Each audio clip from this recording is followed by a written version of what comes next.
Diduga aquaplaning, minibus terbalik di Tol Ngawi, 1 tewas.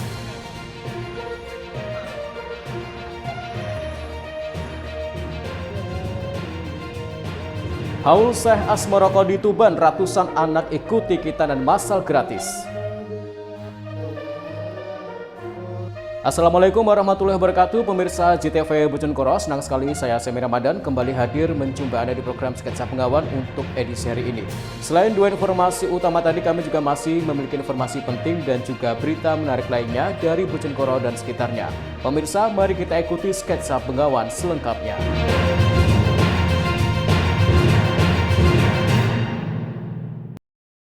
Pemirsa, kita awali informasi yang pertama. Sebuah minibus terbalik dan terperosok ke parit di ruas tol Solo Ngawi.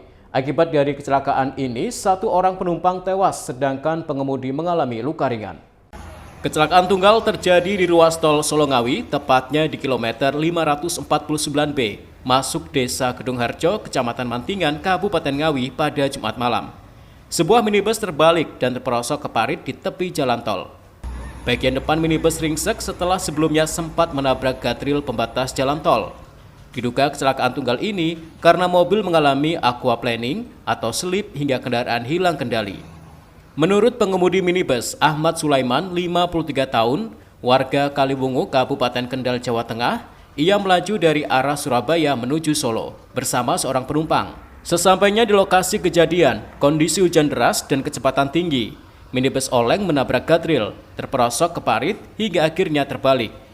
Seorang penumpang Adi Widianto, 39 tahun, warga Rangkas Bitung, Kabupaten Lebak, Banten, yang duduk di samping kiri pengemudi tewas saat perjalanan menuju rumah sakit. Korban mengalami luka cukup parah, diduga terjepit kabin yang ringsek, serta benturan keras saat minibus terbalik. Sementara pengemudi minibus hanya mengalami luka ringan. Korban tewas kini berada di Rumah Sakit Widodo Ngawi. 2 kiloan hujan deras kan tak kurangi, dari 120 menjadi 100. Nah, setelah itu kok koyo goyang nganuan. Lu mobil iki piye to ki aku ora iso nguasai. Itu penumpangnya rekan jenengan atau? Ya, rekan kerja. Hanya berdua. Nganan lu tak balik kene ra gelem malah bablas rene. Wah, ya Allah ya pulang. Lempang brek wis guling-guling aku. Ini enggak apa-apa ya? Saya hanya ini bau ini kayaknya deket-deket. Berapa orang yang di dalam mobil? Saya berdua. Berdua. Jadi kondisinya tadi kenceng atau gimana, Pak? Ya pokoknya kecepatan 120 menjadi 100 karena hujan wis tak dim apa ki lampu stan loro ben burine ben padha alone ngono lho. Nah kode sing mburi. Lah ning nggonku kok malah balik apa ki kok gua udane mau urut keterangin itu lho Mas. Ora iso nguasai aku. Langsung oleng gitu, Pak. Kok kaya di tanganku tak menggok ngene terus tak balik iki gak iso ngono lho. Langsung Sering, Jakarta sering saya. Langsung banting ke kiri ini, Pak. Jakarta Solo tol terus saya. Semarang.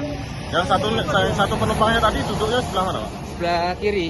Kanan. Polisi yang datang ke lokasi melakukan olah TKP. Kasus kecelakaan ini kini ditangani unit Gakum Satlantas Polres Ngawi. Ita Wahyu, JTV Ngawi. Sementara itu, seorang nenek di Kabupaten Ngawi dilaporkan nekat terjun ke Sungai Bengawan Madiun. Aksi tersebut diketahui oleh beberapa pemancing di sekitar lokasi. Warga Desa Kendung, Kecamatan Kuadungan, Kabupaten Ngawi digegerkan dengan kejadian seorang nenek yang nekat terjun ke Sungai Bengawan Madiun pada Jumat petang. Kejadian tersebut diketahui oleh beberapa pemancing di sekitar lokasi. Salah satu warga yang tengah memancing, Krisna Bagus, menyatakan kejadian bermula saat dia dan teman-temannya mancing di sekitar jembatan Kendung. Dari kejauhan, dia melihat seorang perempuan yang berjalan di sekitar jembatan. Perempuan tersebut selanjutnya menaiki pagar jembatan. Saat itu, ia dan temannya berusaha mencegah dengan meneriaki. Namun usai itu gagal. Perempuan tua itu akhirnya nekat terjun ke Sungai Bengawan Madiun hingga akhirnya hilang tenggelam terbawa arus sungai. Ada yang mau terjun, melihat-lihat di sini cuma lihat-lihat, tapi dipergoki sama teman-teman langsung terjun. Lagi mau perumahan Mas? Perempuan. Terus itu Sudah tua, sedang mancing di sungai. memang ada orang itu tahu gitu ya? Iya, maunya ada yang mergoki, lihat-lihat sungai, terus turun. Terjun? Biasanya mau sengaja bunuh diri seperti itu atau gimana? Kalau itu kurang tahu, tapi kemungkinan sengaja bunuh. Oh gitu. Sempat diteriaki nggak Mas? dilarang. Sementara itu melihat ciri-ciri di sekitar lokasi kejadian, yakni berupa sandal jepit biru dan juga keterangan sejumlah saksi, diduga pelaku bunuh diri tersebut merupakan warga desa Klampisan, Kecamatan Kendeng.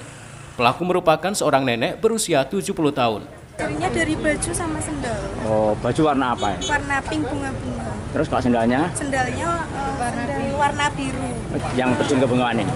Nggak tahu sih Pak, soalnya kan biasanya juga sering seperti itu gitu. Oh, jalan-jalan gitu? Kalau kali ini tadi Pak mencari anaknya atau seperti apa tadi? Nggak bilang apa-apa, cuma nitipin uang aja ke menantunya, terus habis itu orangnya pergi. Gitu. Tanpa ngomong apa-apa. Kalau saat ini dirinya sama dengan yang ke Bengawan tadi ya?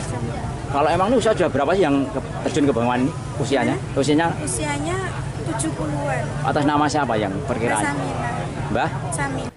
Hingga kini proses pencarian terus dilakukan oleh tim BPBD, Damkar, dan relawan. Proses pencarian dilakukan penyisiran di area Bengawan Madiun. Ito Wahyu, CTV, Ngawi. Pemirsa, perkuat ketahanan pangan nasional, pemerintah Provinsi Jawa Timur melalui Dinas Pekerjaan Umum Sumber Daya Air Provinsi Jawa Timur melakukan pemeliharaan saluran irigasi di sejumlah wilayah di Kabupaten Tuban. Dengan pemeliharaan ini diharapkan 2.000 hektar tanaman padi tak lagi kekurangan air. Bahkan kini para petani bisa melakukan 2 kali masa tanam dalam 1 musim. Kabupaten Tuban merupakan daerah penghasil padi nomor 5 di Provinsi Jawa Timur. Hal ini tak lepas dari kelancaran saluran irigasi yang menopang perairan tanaman padi para petani.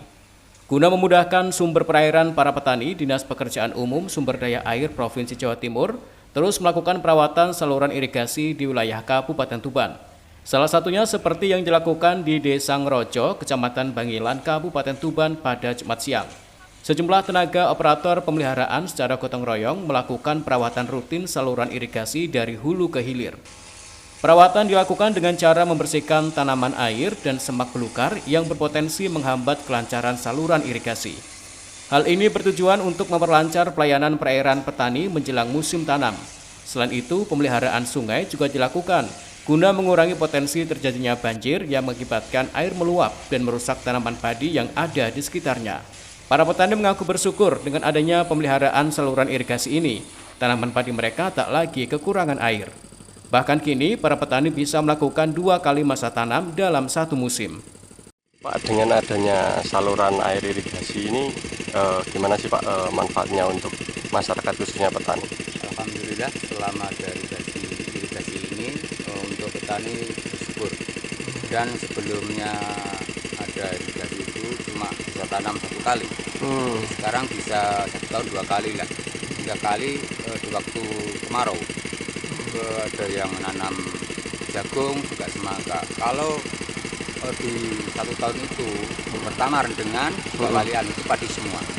Alhamdulillah untuk manfaat irigasi untuk di wilayah Bangilan, alhamdulillah bisa manfaat untuk petani semua.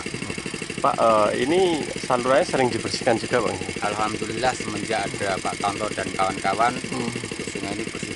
Sementara itu, pengamat operasi dan pemeliharaan UPT PSAWS Bengawan Solo, perwakilan Kabupaten Tuban, Solin mengatakan total panjang sungai yang dibersihkan mencapai 8 km.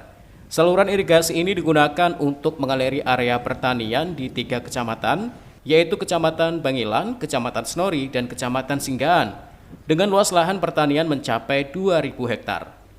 Ini kegiatan apa sih Pak ini? Ini kegiatan untuk membersihkan rumput liar yang berada di saluran induk kening. Nah, ini kegiatan ini dilakukan secara rutin oleh tenaga OP, tenaga lapangan untuk kelancaran pelayanan setiap musim tanam. Jadi seperti itu. Pak, ada berapa sih Pak luasan panjangan yang dibersihkan ini? Untuk panjang yang dibersihkan ini total keseluruhan yang induknya saja ada sekitar 8 kilo. Panjang 8 kilo ini kalau tidak kita rawat oleh tenaga-tenaga yang di lapangan, nanti ya kasihan dengan petani karena layanannya akan terhambat.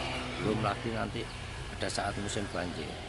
Kalau tidak dibersihkan bisa banjir, meluber, bisa merusak tanggul karena airnya mengikis tanggul.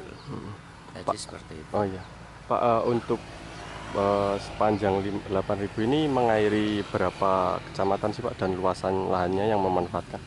Iya, untuk total panjang induk 8.000 ini kita mengaliri 3 kecamatan, mulai Kecamatan Bangilan, Kecamatan Senori, termasuk Singgahan. Nah, ini dari 3 kecamatan ini ada terbagi beberapa bangunan yang melayani di wilayah kecamatan-kecamatan tersebut. Pemeliharaan saluran irigasi secara rutin ini dilakukan untuk mendukung program ketahanan pangan nasional dari sektor pertanian. Dengan melimpahnya hasil panen petani, kebutuhan pangan nasional dapat tercukupi. Siki Muhammad, Husni Mubarak, CTV, Tuban. Marak pencurian sapi, warga di Tuban gencarkan patroli dan ronda malam. Informasinya akan kami hadirkan saat lagi, tetaplah di Sketsa Pengawal.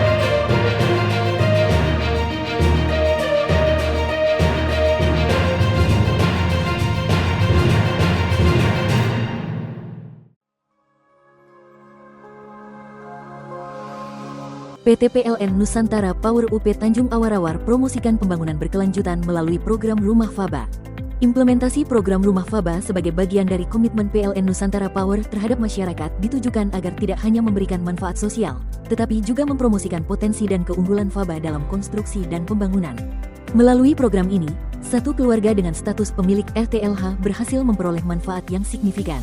Pembangunan Rumah Faba pada tahun ini menggandeng peranan dari TNI AD dan masyarakat sekitar Desa Kaliuntu, Kecamatan Jenu, Kabupaten Tuban. Murtado, Kepala Desa Kaliuntu, menyampaikan apresiasinya kepada PT PLN Nusantara Power UP Tanjung Awarawar dan Kodim 0811 Tuban. Program Rumah Faba menjadi salah satu program unggulan PT PLN, Persero, dalam mendorong pemanfaatan limbah Faba. Melalui program ini, Faba berhasil dimanfaatkan sebagai bahan utama dalam inovasi produksi batako dan paving block. Pemanfaatan ini membuka peluang baru bagi solusi konstruksi yang lebih ramah lingkungan, ekonomis, dan berkelanjutan.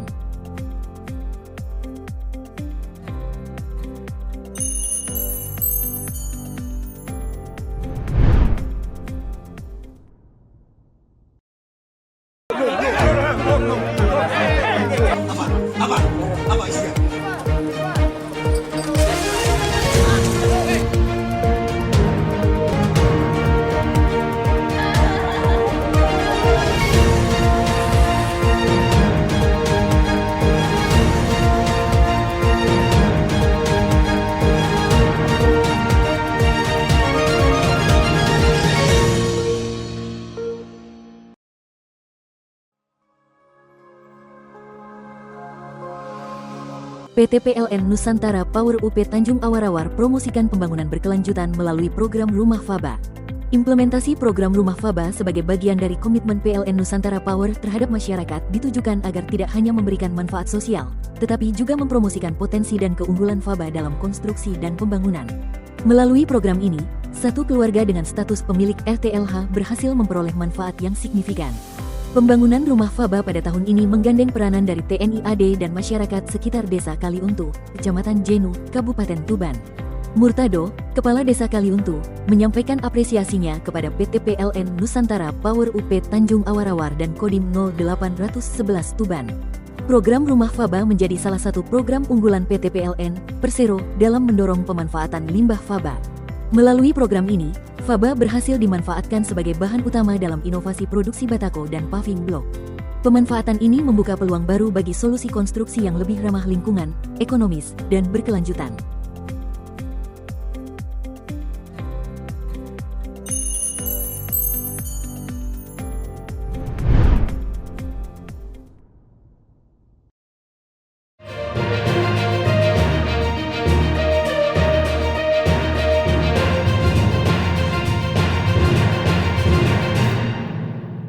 Pemirsa, terima kasih Anda masih di Sketsa Bengawan. Tak ingin kasus pencurian sapi terulang lagi, warga sebuah desa di Kabupaten Tuban menggencarkan patroli dan ronda malam. Warga secara bergantian berkeliling dan memeriksa orang asing yang masuk desa. Tujuannya untuk menjaga ternak setelah sebelumnya ada 2 ekor sapi yang hilang dicuri. Beginilah suasana patroli malam yang dilakukan warga desa Tlogowaru, Kecamatan Merak-Urak, Kabupaten Tuban pada Kamis malam. Berbekal senter dan alat pukul, warga setempat beramai-ramai mengelilingi setiap sudut kandang ternak yang ada di ladang. Warga juga memantau dan memeriksa setiap gerak-gerik mencurigakan yang mengarah ke kandang ternak miliknya. Sementara untuk warga yang hewan ternaknya di ladang atau jauh dari rumah, juga melakukan ronda di kandang ternak masing-masing.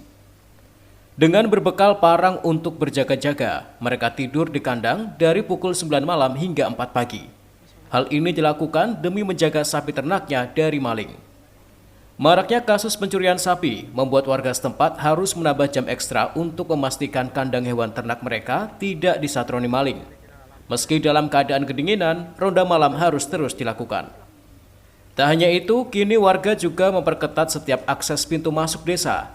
Siapapun warga yang keluar masuk desa di atas pukul 11 malam akan dihentikan dan ditanya identitas serta keperluannya. Ronda malam ini sudah berjalan selama 1 pekan terakhir, sejak salah satu warga kehilangan 2 sapi pada 6 April 2025 lalu. Pak, ini sedang apa Pak di sini Pak? Ini semua jaga sapi, Pak. Oh, kok dijaga kenapa Pak sapi? Nah, ini tadi kan ada yang hilang 2 ekor. Nah, ini semua anggota-anggota tetangga, saudara-saudara kita ini jaga semua, Pak. Oh, ronda di ini ya, di ladang itu Pak ya? Iya. Pak, sebelumnya berapa sapi yang hilang Pak? 2 ekor, 2 Pak. ya. Ini sampai jam berapa Pak jaga? Sampai jam 3 sampai jam 4 semalaman. Oh, semalaman ya. Iya. Pak, di sini warganya banyak yang sapinya di ladang gitu Pak ya? Iya, semua di ladang semua, Pak. Kan di rumah itu kotor. Kegiatan ronda malam ini tak hanya dilakukan masyarakat yang memiliki kandang sapi jauh dari rumah, namun seluruh pemuda dan tokoh masyarakat juga ikut melakukan patroli keliling. Budi Susanto, Kepala Dusun Tlogowaru menjelaskan bahwa saat ini 2 dusun desa Tlogowaru masing-masing dijaga oleh 5 pos penjagaan. Di Tlogowaru ini ada 1, 2, 3, ada 5 titik penjagaan. Jadi di Tlogowaru ini ada 2 dukuh, desa Tlogowaru sama dukuh Bogor. Jadi yang di sini 5 titik atas instruksi Bapak Kepala Desa. Yang di Bogor ada 5 titik itu masuk dan diterbang. Soalnya hari-hari ini di Tlogowaru ini sering rawan, ada pencurian sapi dan lain-lain. Jadi dibantu oleh pemuda juga dari pihak Babinsa dan Babinmas dari tokoh masyarakat, semua membantu ikut penjagaan di sini. Pak, oh ini juga orang masuk dicek gitu ya Pak? Iya, jadi orang masuk kalau jam 11 ke atas kita cek mau kemana, korbannya apa. Ini sudah berapa kali ada kehilangan Pak? Sebenarnya di sini itu sudah beberapa kali, tapi yang agak sih baru sekarang sapi itu 2 ekor.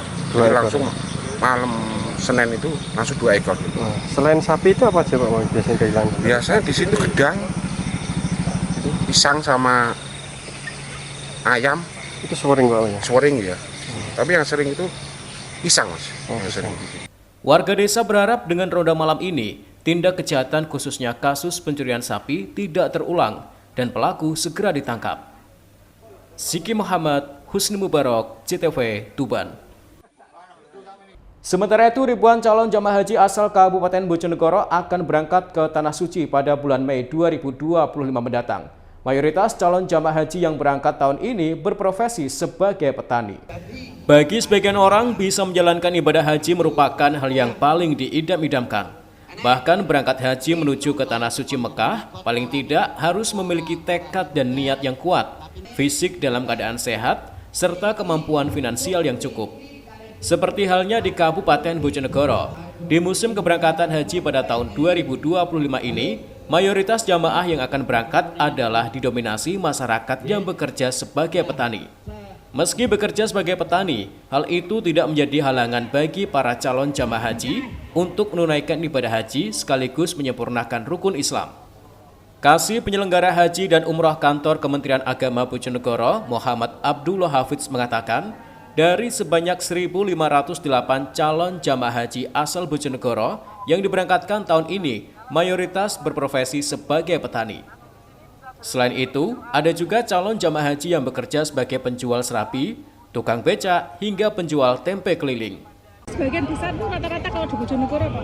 Petani paling banyak. Paling banyak yang berangkat berarti dari petani Pak ya? Dari petani. Nah, memang jumlah penduduk kita kan petani yang paling banyak. Oh, terus mungkin ada yang lebih kondisi ekonominya kurang bagus tapi mereka niat untuk berangkat. Oh ya, ada yang penjual serabi ini di kota, berangkat suami istri, yang laki-laki itu narik becak. Alhamdulillah karena kegigihan dia menabung setiap hari, nabung 100.000 gitu, akhirnya berangkat 3 tahun. Kemudian ada juga yang pekerjaannya jual tempe keliling, ini orang Sumber Telaseh, Gander. Itu juga gitu, jual tempe tapi dengan izin Allah, pertolongan Allah, akhirnya juga bisa berangkat. Untuk masa tunggu Pak, mereka rata-rata? Kalau yang kemarin itu 13 tahun, ya, berangkat daftar 2012, itu sampai sekarang baru berangkat sekitar 13 tahun. Jadi kalau yang sekarang daftar itu 34 tahun masa tunggunya. Sekarang baru daftar. Untuk biaya haji tetap sama Pak ya, kisaran berapa? Tetap sama 25 juta. Monggo silakan kalau mau. Sebanyak 1.508 calon jamaah haji Bojonegoro yang tergabung dalam 4 kloter tersebut diperkirakan akan diberangkatkan pada tanggal 20 Mei 2025 mendatang. Edo Jadi Aldian, CTV Bojonegoro. Pemirsa, sebagai wujud syukur atas limpahan air dari Sendang Bekti Harjo, Kabupaten Tuban, warga 5 desa di sepanjang aliran sungai setempat menggelar sedekah bumi. Mereka membuat sesaji makanan untuk diberikan pada ikan dan kera penghuni kawasan sumber mata air. Pemandangan berbeda terlihat di sumber mata air atau sendang di Desa Bekti Harjo, Kecamatan Semanding, Kabupaten Tuban. Sumber mata air yang digunakan sebagai tempat wisata mendadak didatangi ratusan warga sekitar. Mereka datang membawa nasi berkat untuk diberikan kepada ikan dan kera penghuni sendang. Warga secara bergantian memberi makan ikan penghuni sendang dengan cara melempar nasi ke dalam kolam. Kemudian, warga juga memberi makan monyet dengan cara diletakkan di bawah pohon. Acara sedekah bumi yang digelar setahun sekali ini diikuti oleh warga dari 5 desa di sepanjang aliran sungai yang bersumber dari sendang setempat. Di antaranya warga desa Bekti Harjo, Perunggan Wetan, Semanding, Perunggan Kulon, dan Tegal Agung. Sedekah bumi dilakukan sebagai ungkapan rasa syukur masyarakat kepada Tuhan Yang Maha Esa atas limpahan air yang sehari-hari mereka gunakan. Tak hanya untuk mengairi areal persawahan, air sendang Widodaren juga digunakan warga untuk minum hingga memasak. Ini tadi ngasih makan apa sih? Ngasih makan ikan. Selain ikan di sini? Setiap setahun sekali harus ngasih makan ikan kalau sedekah bumi gitu. Oh, sedekah bumi ya Bu ya. Selain ikan apa Bu yang dikasih makan itu? Ada kerang. Itu biar apa sih Bu kok dikasih makan gitu? Ya karena biar rasa syukur gitu ya Bu? Rasa syukur. Bu, ini setiap 1 tahun sekali atau apa sih? Setahun sekali. Ya. Ini kesini tadi apa aja Bu? Datang terus ngumpul di? Terus bawa nasi, jajan-jajan. Jajan, oh iya. Buat terus Bu? Oh iya. Ritual diawali dengan doa bersama yang dipimpin juru kunci sendang. Selanjutnya, warga bertukar makanan yang dibawa dari rumah masing-masing untuk disantap bersama-sama.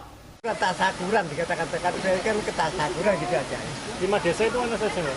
Di antara pertama Bekti Harjo, Semanding, Perunggan Wetan, Perunggan Kulon, Tegal. Ini tiap apa dilaksanakan? Ya biasanya kalau tiap tahun itu hari rebutan, mungkin bulannya itu berlainan.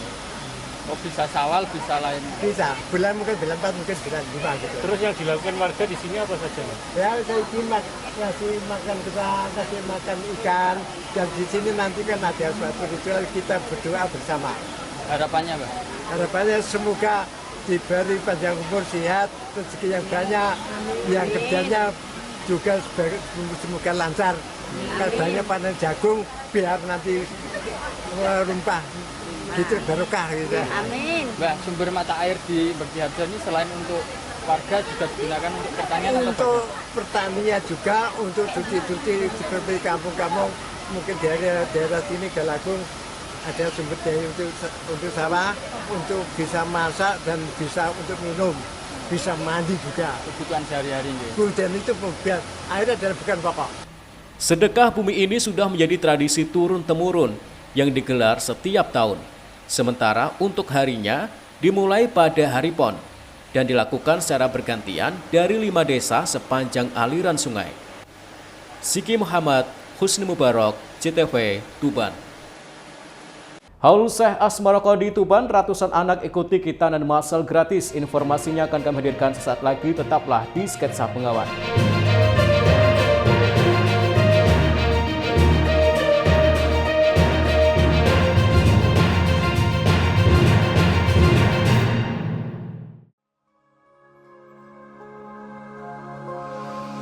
PT PLN Nusantara Power UP Tanjung Awarawar promosikan pembangunan berkelanjutan melalui program Rumah Faba. Implementasi program Rumah Faba sebagai bagian dari komitmen PLN Nusantara Power terhadap masyarakat ditujukan agar tidak hanya memberikan manfaat sosial, tetapi juga mempromosikan potensi dan keunggulan Faba dalam konstruksi dan pembangunan.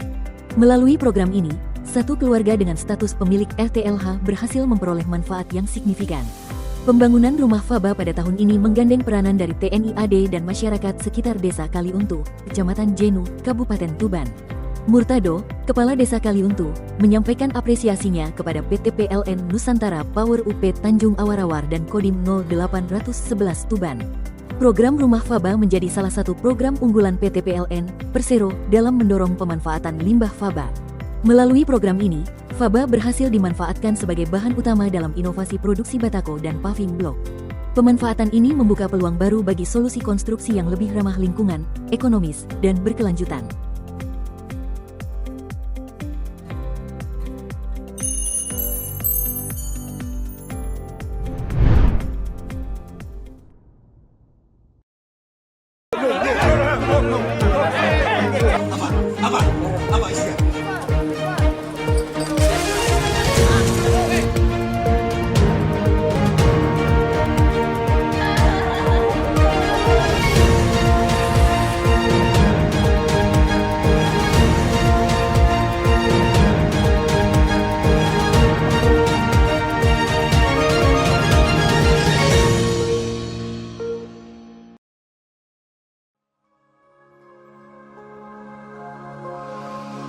PT PLN Nusantara Power UP Tanjung Awarawar promosikan pembangunan berkelanjutan melalui program Rumah Faba. Implementasi program Rumah Faba sebagai bagian dari komitmen PLN Nusantara Power terhadap masyarakat ditujukan agar tidak hanya memberikan manfaat sosial, tetapi juga mempromosikan potensi dan keunggulan Faba dalam konstruksi dan pembangunan. Melalui program ini, satu keluarga dengan status pemilik RTLH berhasil memperoleh manfaat yang signifikan. Pembangunan rumah Faba pada tahun ini menggandeng peranan dari TNI AD dan masyarakat sekitar Desa Kaliuntu, Kecamatan Jenu, Kabupaten Tuban. Murtado, Kepala Desa Kaliuntu, menyampaikan apresiasinya kepada PT PLN Nusantara Power UP Tanjung Awarawar dan Kodim 0811 Tuban. Program Rumah Faba menjadi salah satu program unggulan PT PLN, Persero, dalam mendorong pemanfaatan limbah Faba. Melalui program ini, Faba berhasil dimanfaatkan sebagai bahan utama dalam inovasi produksi batako dan paving block. Pemanfaatan ini membuka peluang baru bagi solusi konstruksi yang lebih ramah lingkungan, ekonomis, dan berkelanjutan.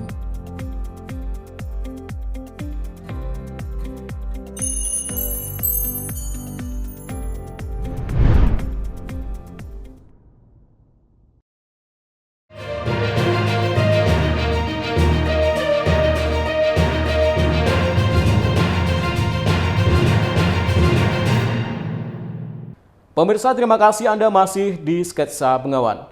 Ratusan anak mengikuti khitanan massal dalam rangka Haul Syekh Maulana Ibrahim Asmorokondi di Kabupaten Tuban. Jerit tangis anak-anak mewarnai prosesi khitanan. Peserta yang takut berteriak dan berusaha melepaskan diri dari pegangan panitia. Sebanyak 108 anak dikhitan secara massal di Komplek Pemakaman Syekh Asmorokondi, Desa Sikarjo, Kecamatan Palang, Kabupaten Tuban pada Sabtu pagi. Resah bercampur takut terpancar di wajah anak-anak peserta khitanan massal dalam rangka Haul Syekh Maulana Ibrahim Asmorokondi. Mereka terlihat tenang saat menunggu giliran khitan di komplek pemakaman. Namun saat giliran dikhitan tiba, sejumlah peserta merasa ketakutan. Namun panitia bersama orang tua bocah berhasil menenangkan anak dengan mengajaknya bersolawat sembari memejamkan mata. Meski diwarnai jerit tangis para peserta, pelaksanaan khitanan massal dapat terlaksana dengan aman dan lancar hingga akhir. Sebanyak 108 peserta berhasil dikitan secara bergantian oleh 3 orang mantri atau caleg. Ikut apa, Cek? Ikut apa ini tadi? Ikut kitan masal ya? Nah, perasaannya tadi gimana pas sebelum sunat? Takut ya awalnya. Terus akhirnya setelah disunat gimana? Senang ya. Lega deh ya sudah ya. Kelas berapa sekarang? SMP ya. Pak, tadi anaknya ikut sunat ini, Pak. Ya sebelumnya ya merasa sedih lah, Pak. Sekarang sudah disunat, saya senang, alhamdulillah. Awalnya deg-degan, Pak, itu. Tadi kok nggak berani ikut nganterin karena apa?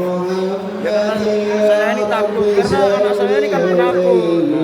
Takut sama darah, takut sama... Akhirnya apa? Saya itu gemetar. Jadi saya nggak berani mendampingi. Sekarang udah lega, Pak, ya? Udah ikut? Sekarang sudah lega, alhamdulillah. Anak saya diberi kekuatan, diberi kelancaran, ya alhamdulillah. Pak, alasannya ikut sunatan masal ini apa, Pak? Alasan ikut sunatan masal? Ya kan saya kan orang tidak mampu, Pak. Cepat juga ya, Pak, ya? Sementara itu, Ketua Yayasan Asmoro Kondi, Soekardi, menjelaskan kitanan masal ini merupakan kegiatan tahunan dalam rangka Haul Syekh Maulana Ibrahim Asmoro Kondi. Namun tak hanya warga Kecamatan Palang, peserta kitan datang dari sejumlah wilayah di Tuban hingga Jawa Tengah. Satu rangkaian dengan kegiatan Haul. Dimulai awal kegiatan Haul ini selalu ada bagian dari kegiatan yang namanya khitanan massal. Ada berapa yang disunat? Kalau tahun ini, hari ini 108. Itu paling jauh dari mana? Dari Sumeneb, Madura. Madura. Berarti tidak hanya Tuban ya, Pak? Tidak Tuban, bahkan ada yang dari Jawa Tengah. Jawa Tengah juga. Sifatnya ini umum, dari manapun kita terima. Gratis ya, Pak? Gratis. Gratis, kita sedikit memberikan saku, uang saku, kemudian baju, songkok, sama peralatan lah, sama obat, jadi itu semua gratis. Selain tak dipungut biaya sepeser pun guna menarik minat anak-anak untuk mengikuti kitan massal, panitia memfasilitasi peserta dengan baju, uang saku, dan kopiah gratis. Ziki Muhammad, Husni Mubarak, CTV, Tuban. Sementara itu, sebuah bus berwarna kuning cerah melintas pelan di Terminal Tuban. Tampak mencolok, tampil beda, dan punya nama yang unik, si Mas Ganteng. Ini bukanlah bus biasa, ini adalah layanan transportasi gratis dari pemerintah Kabupaten Tuban. Setelah sukses melayani pelajar, kini si Mas Ganteng generasi 2 resmi hadir dengan trayek baru Tuban, Stasiun Bojonegoro. Pemerintah Kabupaten Tuban kembali meluncurkan inovasi di sektor transportasi publik. Setelah sukses dengan layanan bus gratis pelajar, kini hadir generasi kedua bus si Mas Ganteng yang resmi melayani trayek baru Tuban Stasiun.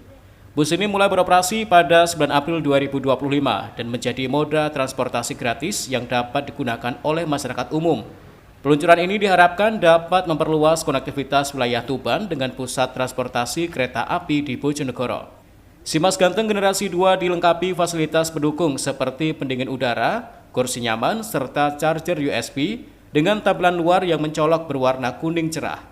Jadwal operasional ditetapkan 2 kali perjalanan setiap hari dari Terminal Kebonsari Tuban, bus berangkat pukul 5 pagi dan 4 sore. Sedangkan dari Stasiun Bojonegoro berangkat pada pukul 7:30 pagi dan 19:30 malam.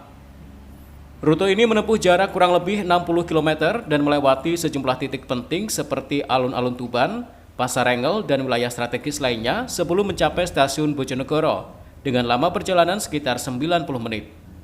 Layanan ini dapat digunakan oleh siapa saja tanpa batasan usia atau keperluan, mulai dari pelajar, pekerja, hingga warga yang hendak bepergian menggunakan kereta api. Cukup datang ke titik pemberhentian tanpa perlu membayar tiket. Sangat luar biasa ini, Mas. Saya apresiasi bener nih. Kendaraan umum dari Rengel ke Bojonegoro tuh memang udah berkurang, udah mau habis sekali tuh. Nah, dengan adanya ini sangat membantu untuk perjalanan dari rumah saya khususnya ke Stasiun Bojonegoro. Harapan saya sih lebih bagus lagi, udah bagus. Cuma ini saya naik udah penuh, mungkin pertambahan armada atau untuk aplikasinya juga untuk lebih diperbaiki lagi progresnya. Soalnya monitoringnya tuh belum jalan. Program ini dijalankan oleh Dinas Perhubungan Kabupaten Tuban sebagai bentuk perluasan dari layanan transportasi publik gratis. Tujuannya untuk meningkatkan aksesibilitas masyarakat terhadap moda transportasi yang layak, murah, dan efisien. Dari Tuban mau ke Bojonegoro karena memang kerjanya di Bojonegoro. Alhamdulillah mulai Senin kemarin saya mengikuti ini karena setiap hari kan biasanya kita sudah di bus itu 2 kali. Jadi Tuban Babat, kemudian Babat Bojonegoro. Nah kemudian yang dari Bojonegoro itu yang kita kesulitan karena bus awal dari Bojonegoro itu kan 6:30 dari Babat, ya kan. Jadi kalau nyampe ke kantor itu biasanya telat. Kalau dengan ini, alhamdulillah jam 7 kurang sudah nyampe Bojonegoro. Bahkan sampai stasiun itu sudah jam 7. Saya inginnya karena jarak antara Tuban Bojonegoro yang ditempuh dari lewat Simpang, Rengel, Soko, kemudian ke ini Konco, itu kemudian Bojonegoro itu sangat lebih cepat dibandingkan yang dari Babat Bojonegoro. Kedepannya ini harus tetap terus berjalan. Walaupun nanti toh akhirnya kita harus ini bayar pun tidak masalah. Hadirnya bus Simas Ganteng Generasi 2 menjadi langkah lanjutan Pemkab Tuban dalam membangun transportasi yang lebih inklusif dan terintegrasi, serta memberikan kemudahan nyata bagi masyarakat. Dari Tuban ke Bojonegoro, kini warga punya pilihan yang lebih mudah, nyaman, dan tanpa biaya. Bus Simas Ganteng tak hanya menjadi alat transportasi, tapi juga harapan baru bagi mobilitas yang lebih baik. Tim Liputan JTV Tuban.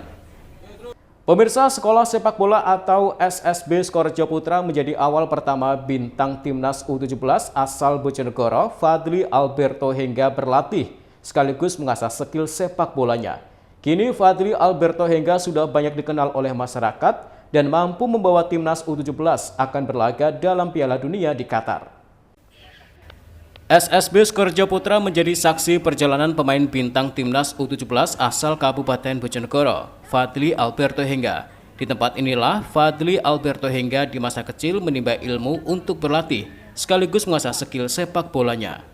Kini Fadli Alberto Hengga sudah banyak dikenal oleh masyarakat Bojonegoro, bahkan seluruh Indonesia lantaran sukses menjadi salah satu pemain yang mampu mengantarkan Timnas U17 Indonesia untuk berlaga di Piala Dunia U17 di Qatar. Bakat sepak bola yang dimiliki oleh Fadli Alberto Hengga mulai terlihat sejak dia berusia 8 tahun dan saat bergabung di Sekolah Sepak Bola Skorjo Putra Bojonegoro.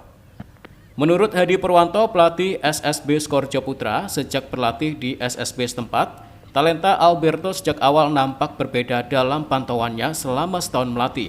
Meski saat itu Alberto baru duduk di bangku kelas 2 SD, namun ia sudah bisa menguasai dan mengimbangi pemain yang usianya lebih tua di atasnya. Alberto sendiri dikenal sesama teman berlatih sebagai anak baik dan sering memberikan pengaruh positif ke timnya. Meski kondisi ekonomi keluarga yang kurang mampu, tidak menyurutkan niat Fadli Alberto untuk tekun berlatih. Bahkan ketika Alberto berusia 11 tahun, kondisi ekonomi keluarganya membuat pelatihnya berusaha membantu mencarikan bapak asuh, terutama terkait pendidikan sekolahnya di Bojonegoro. Pada saat itu karena tidak mampu, sangat disayangkan jika dengan bakat dan skill kemampuan yang dimiliki tidak diasah ke jenjang yang lebih tinggi. Dengan berlatih di SSB Skorjo Putra, hanya membayar iuran Rp2.000 itu pun tidak diwajibkan. Bahkan sebagai pelatih melihat bakat yang dimilikinya selalu mendorong Alberto untuk fokus terus berlatih secara disiplin jika ingin menjadi pemain sepak bola profesional. Hingga akhirnya pada tahun 2023, Alberto pun mendaftar untuk bergabung dengan klub Bayangkara FC Muda di Surabaya yang dibantu oleh pelatihnya Hadi Purwanto. Pada saat bergabung di klub Bayangkara FC Muda inilah, Alberto berkesempatan untuk mengikuti seleksi pemain Timnas U16 dan berhasil lolos, dan selanjutnya mengikuti training center di Yogyakarta.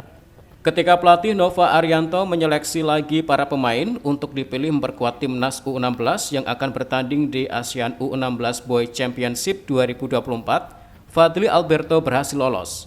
Dalam kompetisi tersebutlah nama Alberto Hengga mencuat setelah dia berhasil mencetak gol ketiga dalam laga Indonesia U16 versus Singapura di grup A ASEAN U16 Boy Championship 2024 yang berlangsung di Stadion Manahan Solo. Sejak saat itu nama Fadli Alberto mulai dikenal oleh masyarakat bola di Indonesia, hingga akhirnya Alberto dipercaya untuk memperkuat Timnas Indonesia U17 dan Alberto sukses mengantarkan Garuda Muda lolos ke Piala Dunia dengan menyumbang gol. Pak, apakah benar nih Panjana yang Alberto dulu pernah latihan dari awal mulai itu dari sini dulu? Iya betul. Semula awal dia menginjakkan belajar sepak bola dari umur 8 tahun menginjak 9 tahun melangkah. Dia mulai awal bermain sepak bola di Sukoharjo.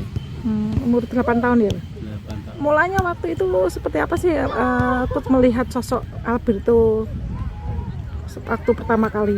Ya waktu pertama kali memang sosoknya punya talenta bakat yang bagus dia. Dan untuk dia 1 tahun sudah bisa melihatkan skillnya, kemampuannya yang dipunyai dia, dan dia juga pengaruh di rekan-rekan, di teman-teman juga berpengaruh juga, bisa membawa suasana semakin bagus lah. Edo Jody Aldian, CTV Bojonegoro. Pemirsa, informasi tadi sekaligus mengakhiri sketsa Bengawan untuk edisi hari ini. Jangan lupa follow akun sosial media kami di bawah ini. Kirimkan kritik dan saran Anda ke alamat email kami ctvbojonegoro@ctv.co.id. Terima kasih atas kebersamaan Anda. Saya Semi Ramadan bersama kerabat kerja yang bertugas pamit dari hadapan Anda. Wassalamualaikum warahmatullahi wabarakatuh. Salam CTV Bojonegoro.